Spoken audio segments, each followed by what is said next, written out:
What's wrong with the engagement ring I gave my girlfriend? When I got down on one knee at the beach where we'd had our first date, Kiara dropped to her knees and cried, saying yes over and over. But then she saw the ring up close as I was putting it on her, and her face just dropped. She still let me put it on her finger, but her hand was shaking and she kept staring at it like she couldn't believe what she was seeing. On the drive home, she kept her ring hand covered in her lap, instead of admiring the ring like I'd expected. And when I asked if she liked it, she said, "I just can't believe you picked this," in this weird, hollow voice. I thought maybe she was just overwhelmed by the proposal, but when we got home, she immediately took the ring off and put it in the box, saying she didn't want to damage it. We almost had a fight over it when she almost forgot to put it back on the next morning. We went to brunch with our parents, and that's when her mom saw it.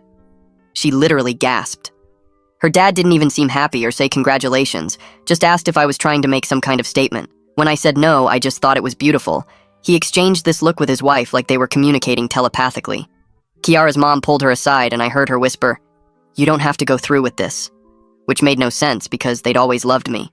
Kiara posted our engagement announcement on social media, but cropped out the photo of the ring saying the lighting wasn't good. When her friends asked to see it in the comments, she kept making excuses about waiting to get professional photos taken. Her best friend Mia came over that night, and when Kiara showed her the ring, Mia just said, "Oh my God, he actually did that," and left without even congratulating us. I posted in 3 different wedding forums asking for advice about why everyone was acting strange about the ring and included detailed photos from every angle. Every single post got deleted within minutes, and I was banned from 2 forums for obvious rage bait and trolling the community with offensive content. One moderator messaged me saying if the photos were real, I should be ashamed of myself. At work, I mentioned getting engaged, and my coworker asked to see the ring photo on my phone. She looked at it for about 2 seconds before handing my phone back like it was contaminated and saying, "That's certainly a choice." By lunch, everyone in the office was whispering, and my manager pulled me aside to say that while my personal life was my business, I should be mindful of professional boundaries. I went back to the jeweler thinking maybe there was something wrong. The jeweler remembered me and said he stood by his work, and the ring was exactly what I'd asked for with genuine materials and expert craftsmanship. When I asked if other customers had issues with similar designs, he said he'd never made another ring like this, and probably never would again. Kiara started wearing the ring only when we were alone and keeping it in the box whenever we went anywhere. When I confronted her, she said she just didn't want to lose it, but I could tell she was lying. Her sister saw it at family dinner and immediately said, "Please tell me that's not the real ring." And when Kiara nodded, her sister actually left the table. I asked my mom what she thought, and when I showed her the picture, she went completely silent before asking if I'd bought it as a joke. When I said no, she asked if I'd been having mental health issues and suggested I see someone. Kiara's friends started declining our wedding planning meetings, and her cousin, who'd agreed to be a bridesmaid, backed out saying she had scheduling conflicts. When we went to look at venues, the wedding coordinator saw the ring and asked if we were sure we wanted to move forward with booking. Kiara started crying in the car afterward, saying she couldn't do this anymore. I begged her to just tell me what was wrong with the ring, but she kept saying if I couldn't see it myself, then that was the whole problem. I examined it under a magnifying glass looking for hidden symbols or offensive imagery, but it looked completely normal to me. I even had it appraised by a different jeweler who said it was worth exactly what I'd paid and was certainly unique but technically well made. After 2 months, Kiara said she needed to talk and gave me the ring back. She said she'd tried to be okay with it because she loved me, but she couldn't marry someone who would think that ring was acceptable. She said her friends and family had staged an intervention, asking her what kind of person would give that ring, and she couldn't defend me anymore. When I asked one last time what was wrong with it, she just shook her head and said, "The fact that you genuinely don't know makes this so much worse." She left and blocked my number, and when I tried to sell the ring online, the listing got flagged and removed within hours. Even pawn shops wouldn't take it with one owner saying he didn't want that kind of energy in his store. I kept the ring in my apartment and looked at it every single day, trying to understand what everyone else saw that I didn't see. It was literally a classic oval-shaped diamond, with small sapphires around the band, because blue was Kiara's favorite color. I thought it was just a beautiful normal ring, but I had no idea how wrong I was. That first night after Kiara left, I sat at my desk with the ring under my lamp for hours. I turned it slowly, watching the diamond catch the light from every possible angle. The oval stones sparkled perfectly, and the little blue sapphires around the band glowed like tiny stars. I grabbed a magnifying glass and examined every single detail, looking for scratches or flaws or hidden symbols. Nothing looked wrong to me at all. I stayed up until 4 in the morning just staring at this ring that had destroyed my whole life. My eyes burned from focusing so hard, but I kept looking, desperate to see whatever horrible thing everyone else saw. When the sun came up, I hadn't slept at all, but I had an idea. Maybe if I drew the ring from memory, I'd notice something my eyes were missing when I looked directly at it. I found some paper and a pencil and started sketching, carefully drawing the oval shape and adding the sapphires one by one. My hand moved across the page, recreating every curve and angle I'd memorized from staring at it all night. The drawing took me an hour to finish, and when I held it up, it looked exactly like the real ring. Just a normal, pretty engagement ring with nothing weird about it at all. I was running late for work, but I folded up the sketch and shoved it in my pocket. At the office, I pretended to work on spreadsheets while really just thinking about the ring. During lunch, I pulled out the sketch and left it on my desk while I went to the break room. When I came back, 3 of my coworkers were standing near my cubicle with these weird looks on their faces. They scattered as soon as they saw me coming, but I noticed how they kept glancing back at my desk. One of them actually shuddered before turning away. I grabbed the sketch and stuffed it back in my pocket, my face burning with embarrassment. That evening, I knocked on my neighbor Mrs. Ching's door with the ring box in my hand. She'd lived next door for 10 years and always told me exactly what she thought about everything. I figured if anyone would be straight with me, she would. She opened the door and smiled until she saw the box in my hand. I opened it to show her the ring, and her whole face changed. She actually crossed herself and stepped back into her apartment. "Get that thing away from me," she said in this shaky voice. She slammed the door before I could even ask what was wrong. Back in my apartment, I opened my laptop and started searching for answers online. I typed in everything I could think of about oval diamonds and sapphires and symbolic meanings. Maybe the combination meant something bad in some culture I didn't know about. I spent hours reading about gemstone meanings and jewelry symbolism and wedding traditions from around the world. Everything I found said oval diamonds meant eternal love and sapphires meant loyalty and truth. Nothing explained why everyone acted like my ring was cursed or evil. The searches just showed me normal wedding websites with happy couples and beautiful rings that looked a lot like mine. Over the next few days, things got even weirder. The delivery guy from the Chinese place always came right to my door, but after I answered once while holding the ring box, he stopped. Now he just left the food downstairs by the mailboxes and texted me to come get it. The same thing happened with my Amazon packages and even the pizza delivery. It was like word had spread that my apartment was somewhere to avoid. A week after Kiara left, I decided to take the ring photos to different jewelry stores. I printed out pictures from every angle and went to 5 different shops, pretending I wanted something similar made. The first jeweler looked at the photos for maybe 2 seconds before sliding them back across the counter. "We can't help you," he said. The second place suggested I consider a completely different design without even explaining why. The third jeweler, an older woman with gray hair, looked at me with something like pity in her eyes. "The proportions are unfortunate," she said quietly. When I asked what she meant, she just shook her head. "Have you considered talking to someone about why you can't see it?" she asked. She handed me a business card for a therapist before I left. The 4th and 5th stores basically threw me out the second they saw the photos. I was starting to think everyone else was crazy, not me. Maybe I needed to get my eyes checked because obviously something was wrong with how I was seeing this ring. I made an appointment with an eye doctor for the next day, telling them I was having vision problems. The optometrist ran every test she had, checking my vision from every angle and distance. She dilated my pupils and shined lights in my eyes and made me read charts until my head hurt. After an hour of tests, she sat back in her chair looking confused. "Your vision is perfect," she said. "Why did you really come here?" I pulled out my phone and showed her the ring photo. The clipboard fell out of her hands and clattered on the floor. Her face went white, and she stood up so fast her chair rolled backward into the wall. "You need to leave," she said, not even picking up her clipboard. She opened the door and stood there waiting for me to go. As I walked past her, she muttered something about some things that can't be unseen. I heard her lock the door behind me as soon as I stepped into the hallway. I stood in that hallway for a minute trying to process what just happened before heading back to my apartment. That night, I couldn't stop thinking about everyone's reactions, so I grabbed my phone and started taking pictures of the ring from every angle I could think of. I laid it on the kitchen counter and shot it from above, then from the side, then at a 45-degree angle. I put it under my desk lamp and took close-ups of the diamond, the band, the sapphires. I even balanced it on its side to get a profile view. Each photo looked perfect to me, just a beautiful engagement ring catching the light. I created an anonymous account on Reddit and posted the photos to a jewelry forum asking for honest opinions about the design. Within 10 minutes, the post was removed and my account was banned for violating community standards. I tried again on a different forum with a new account, and the same thing happened. I posted to a general advice subreddit and it got flagged immediately. 3 different moderators sent me messages saying I was sick for posting that kind of content. The next morning, my phone rang while I was making coffee, and it was my building manager. He said several tenants had complained about me approaching them in the hallway yesterday, trying to show them something inappropriate. I told him I was just asking about a ring, but he cut me off and said if there were any more complaints, he'd have to start eviction proceedings. After he hung up, I realized I had shown the ring to maybe 4 or 5 neighbors over the past week, and they must have all reported me. I spent the rest of the morning searching online for psychologists who specialized in perception disorders. I found one who had written papers about visual processing issues and called her office. The receptionist said they had an opening that afternoon due to a cancellation, so I took it. The office was in a medical building downtown, and when I walked in, the psychologist introduced herself and asked what brought me in. I pulled out my phone and showed her the ring photos, explaining that everyone else saw something disturbing, but I couldn't see it. She looked at the photos for maybe 5 seconds before putting my phone down on her desk face down. She asked me to describe what I saw when I looked at the ring. I told her about the oval diamond, how it caught the light, the way the sapphires were spaced evenly around the band, the classic 4-prong setting that held the main stone. She took notes the whole time I talked, her pen moving faster and faster across the page. Her face got more and more concerned as I described each detail. She asked why I chose this specific design, and I explained that I wanted something timeless and elegant with Kiara's favorite color. She wrote that down too, and then asked if we could explore my background a bit. Over the next 3 sessions, we went through my whole childhood, looking for anything that might explain my perception issue.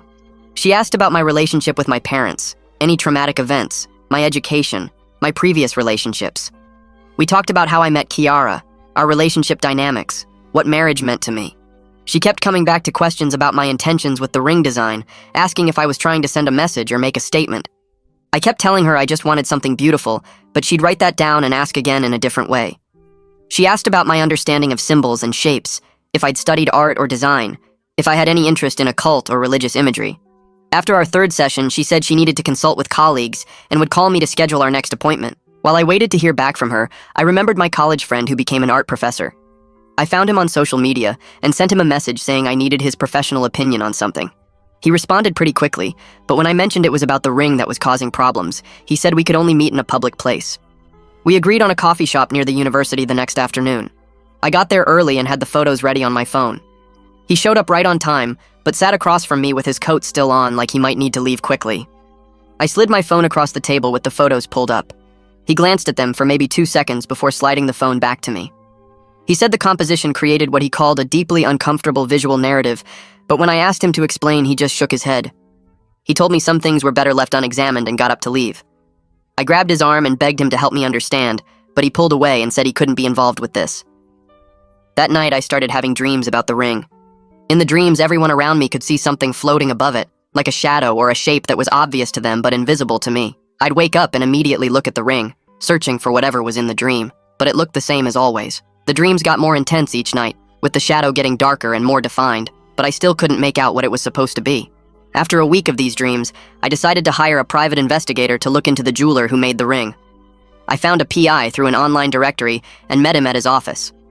I explained that I wanted to know if the jeweler had deliberately sabotaged my ring somehow. The PI took the case and said he'd have preliminary findings within a few days. When he called me back, he said the jeweler had no criminal record, no complaints filed against him, nothing unusual in his background.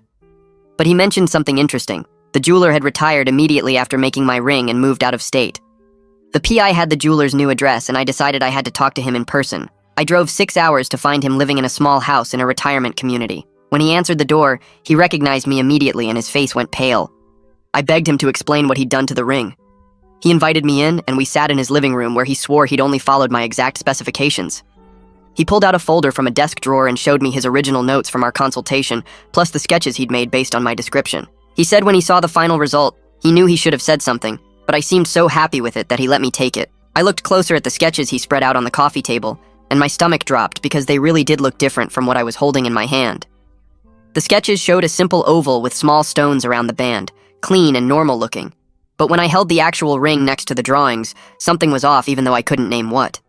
The jeweler kept pointing at specific spots on the paper, then at the ring, tracing lines with his finger like he was showing me something obvious, but my eyes just couldn't track whatever he was trying to highlight. He pulled out more papers from the folder, receipts and work orders and photos he'd taken during the process, and in each one the ring looked slightly different, like it was changing shape as he made it. I spent another hour there going through everything, taking photos of his sketches with my phone, but he finally asked me to leave because his wife was getting upset about having me in their home. The drive back took 6 hours, and I couldn't stop thinking about those sketches, pulling over twice to compare the photos on my phone to the actual ring sitting in its box on my passenger seat.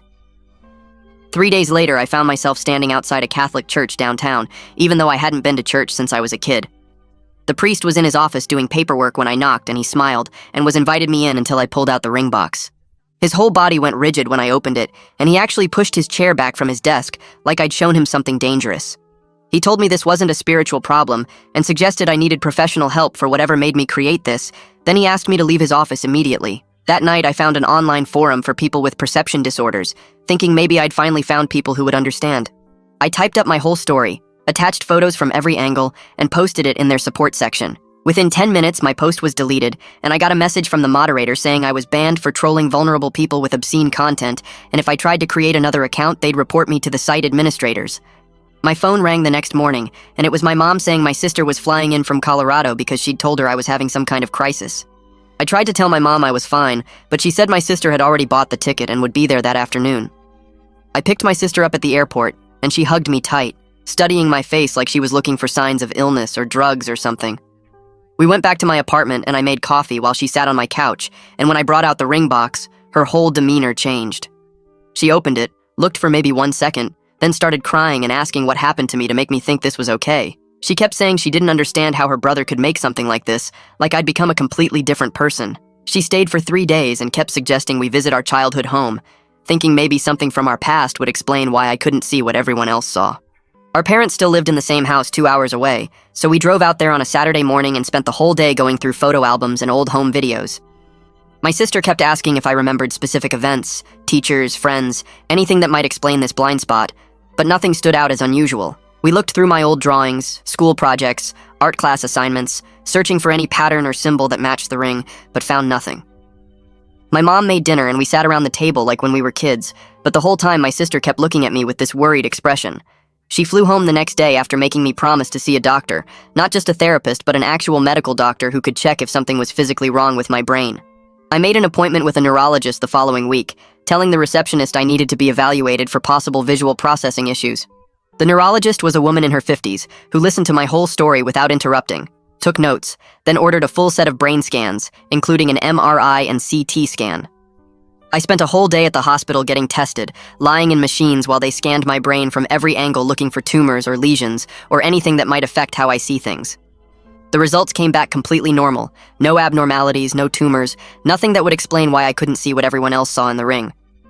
The neurologist seemed puzzled and referred me to a specialist who studied rare cognitive conditions, saying this was beyond her expertise. The specialist worked at a research hospital and had published papers on visual agnosia and other perception disorders. He examined the ring photos on my phone, had me do various visual tests, then sat back in his chair and said he'd seen similar cases where people literally couldn't perceive certain visual patterns. He explained it might be selective visual agnosia, where my brain couldn't process whatever specific pattern everyone else was seeing, and he said while it was extremely rare, there were documented cases in medical literature going back decades. We spent 3 sessions trying different exercises to help me see the pattern, looking at the ring through colored filters, under different types of light, reflected in curved mirrors, even using special glasses that were supposed to help with visual processing. Nothing worked, and I still saw the same beautiful oval diamond with sapphires that I'd always seen, while he kept making notes about my responses with this concerned look on his face. He suggested I attend a support group for people with visual processing disorders, saying it might help to talk to others with similar conditions. The group met in a community center basement every Tuesday night, about 12 people sitting in a circle talking about living with various types of agnosia and visual processing problems. When it was my turn to share, I explained my situation and showed the ring photos on my phone, and even these people who dealt with perception issues every day seemed uncomfortable. One woman said my case seemed uniquely severe, and the group leader suggested I might benefit from individual therapy rather than group sessions. I found an artist online who said she could paint visual interpretations of objects that people had trouble understanding. She worked out of a small studio downtown, and when I called her, she sounded hesitant, but agreed to meet after I explained my situation. The studio smelled like paint and turpentine, and she had canvases stacked everywhere against the walls. I showed her the ring photos on my phone, and she jerked back like I'd shown her something gross. She said she'd need $800 up front, and I couldn't watch her work or come back until she was done. I paid her cash, and she took the photos to study them, but kept holding my phone at arm's length. 3 days later, she called and said the painting was ready, but I had to come alone and take it wrapped. When I got to her studio, she had the painting already wrapped in thick brown paper with tape all around the edges. She handed it to me quick like it was hot and told me not to open it in public or around other people. She looked tired, and her hands were shaking a little when she gave me the package. I asked if she was okay, and she just said some things were harder to paint than others and practically pushed me out the door. Back in my apartment, I sat on my couch and carefully peeled off the tape and unwrapped the brown paper. The painting showed a ring on a black background, and it looked exactly like what I'd always seen. The oval diamond caught the light perfectly, and the little blue sapphires sparkled around the band, just like in real life. I stared at it for an hour, trying to see something different, but it was just a beautiful painting of a beautiful ring. I wondered if she'd scammed me and just painted what any normal person would paint when asked to paint a ring. My sister lived 3 states away, so I called her on video chat and held up the painting to my laptop camera. She gasped so loud I thought something was wrong with her and asked why I would have something like that painted. I told her the artist was supposed to show me what everyone else sees, and she said the artist had captured it perfectly. But when I looked at the painting again, it was still just the same normal ring I'd always seen. She asked me to put it away because she couldn't stand looking at it even through the computer screen. After she hung up, I started making a spreadsheet on my laptop to track every single reaction I'd gotten to the ring. I listed names, ages, genders, jobs, cultural backgrounds, and their exact reactions when they saw it. My coworker was 25, female, white, and had said it was certainly a choice. The pawn shop owner was maybe 60, male, Hispanic, and had refused to take it. Kiara's mom was 52, Korean, and had gasped and pulled Kiara aside. After 3 hours, I had 47 entries, and every single person, regardless of age or gender or background, had the same horrified response. I found contact info for researchers at a university who studied mass hysteria and shared delusions, and sent them my spreadsheet along with the ring photos. One researcher called me back within hours saying this was fascinating and asked if I could come to their lab for testing. I spent a whole day at the university doing perception tests and cognitive evaluations, while 3 researchers observed and took notes. They showed me the ring photos mixed with other jewelry photos, and I identified them instantly while they whispered to each other. At the end, they said the consistency of reactions across demographics suggested the issue was definitely with my perception, not everyone else's. They wanted to do brain scans, but I'd already had those done, and they came back normal, so they said this might be something new to science. A week later, I got an email from a documentary filmmaker who'd heard about my case from one of the researchers. She wanted to film my journey to understand what was happening and thought it would make a compelling documentary about perception and reality. We had 2 phone calls where she seemed really excited about the project and said she had funding lined up from a streaming service. But then she asked to see the ring photos for her lawyers to review before we signed contracts. She called back the next day and said her lawyers strongly advised against the project after seeing the photos, and she was sorry, but she had to pass. I was getting desperate, so I looked up hypnotherapists thinking maybe my subconscious could see what my conscious mind couldn't. The hypnotherapist was an older woman with a calm voice who said she'd helped people recover repressed memories and overcome mental blocks. In our first session, she put me under and had me describe the ring in detail while I was hypnotized. I talked about the oval diamond and the sapphires and the white gold band and how the light reflected off the facets. She brought me out of hypnosis and said I'd describe the same thing under hypnosis that I described while awake. We tried 3 more sessions with different techniques, but nothing changed, and I still couldn't see whatever everyone else saw. During our last session, she sat me down and said she was worried that my mind might be protecting me from something. She said sometimes our brains block things that would cause severe psychological damage, and forcing someone to see past that block could be dangerous. She suggested the block might be keeping me functional, and breaking through it could cause a mental breakdown or worse. She recommended I stop trying to force myself to see it, and accept that my brain had a good reason for protecting me.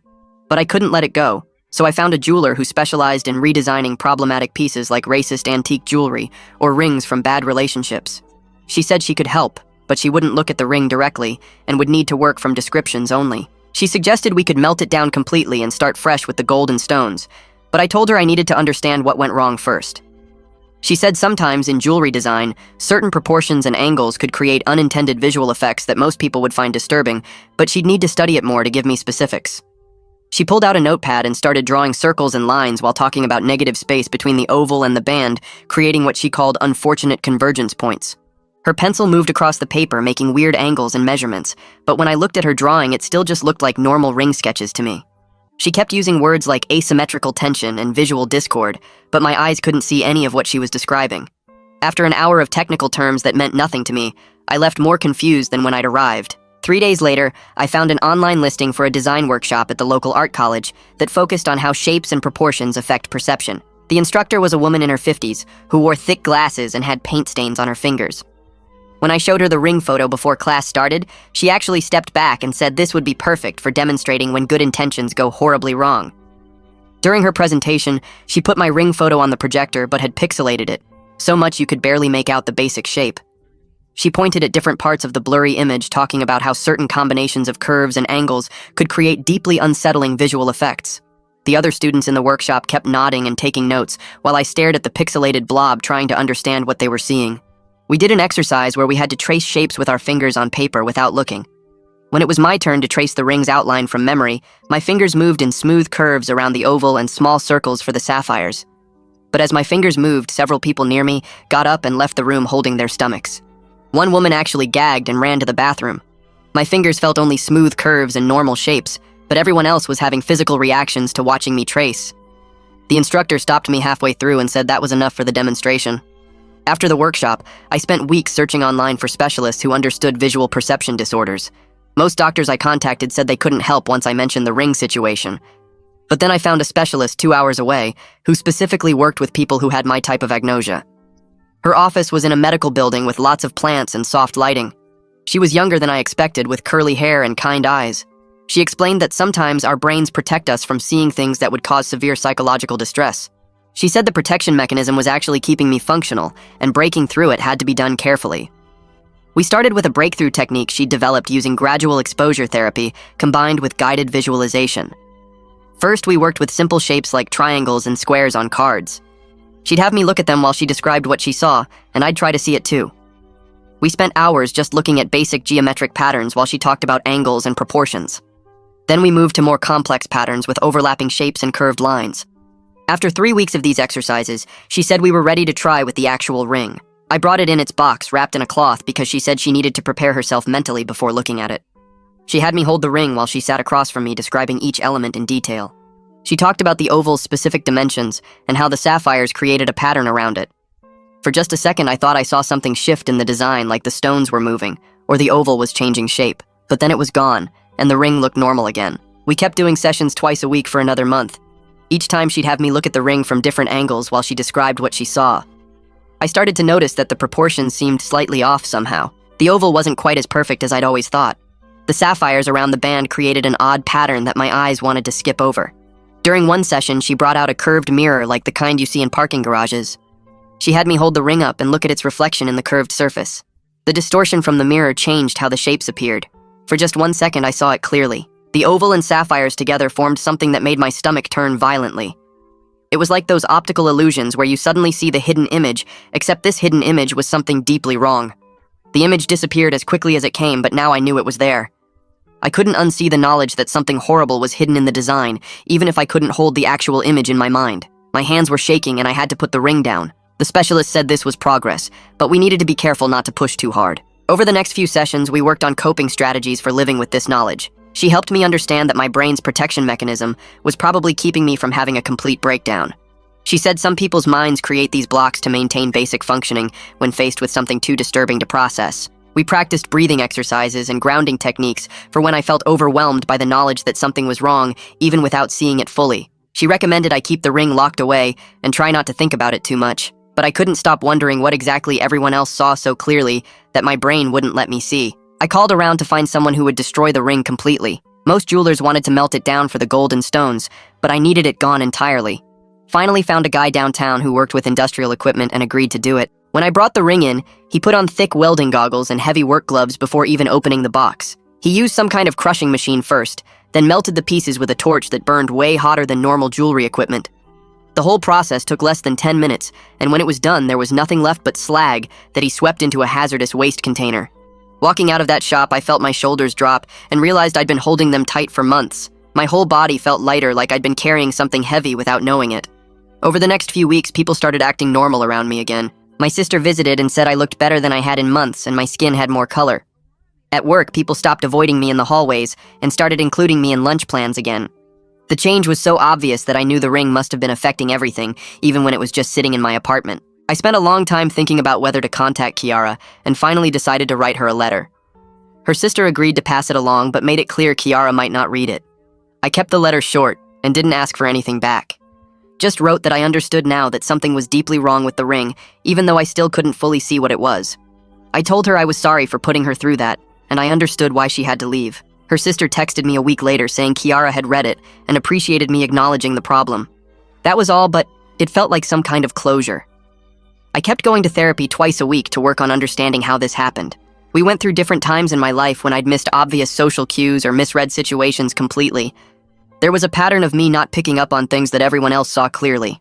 My therapist helped me develop strategies for checking with others when making important decisions. She taught me to look for consensus and trust it, even when I couldn't see the reason myself. 6 months passed, and I was in a much better place mentally. I'd learned to accept that my perception was different from most people's in some fundamental way. Instead of fighting it or trying to force myself to see what others saw, I learned to work around it. When multiple people agreed something was off, I trusted them even without understanding why. This approach helped me avoid other problems I might have missed on my own. I started volunteering with a support group for people with different perception disorders. Some had face blindness, others couldn't process certain visual patterns, and a few had conditions similar to mine. Sharing my story helped them feel less alone and crazy. They helped me understand that having a different way of seeing the world wasn't necessarily bad, just different. We had to be more careful and rely on others more, but we could still live normal lives. After 8 months, I felt ready to try dating again. I was upfront about my perception issues without going into the whole ring story. Most people were understanding, and some were even curious about how I experienced the world differently. When I started seeing someone regularly, I made sure to let her pick out any jewelry or gifts that involved visual design. She appreciated my honesty and said it showed growth that I recognized my limitations. We took things slow, and I constantly checked in with her friends and family to make sure I wasn't missing any red flags. Looking back now, the whole ring incident taught me more about myself than years of normal life would have. I learned that sometimes our brains protect us from seeing certain things, and that protection might be what keeps us functional. I learned to trust others when they all see something I don't. Most importantly, I learned that being different doesn't mean being wrong. It just means needing to be more careful and humble about my limitations. The ring is gone, but the lessons it taught me will stick with me forever. That was such a sweet ride. Thanks for letting me share it with you. I'm honestly just glad you're here. If you'd like to join me again, make sure you subscribe and keep the good vibes rolling.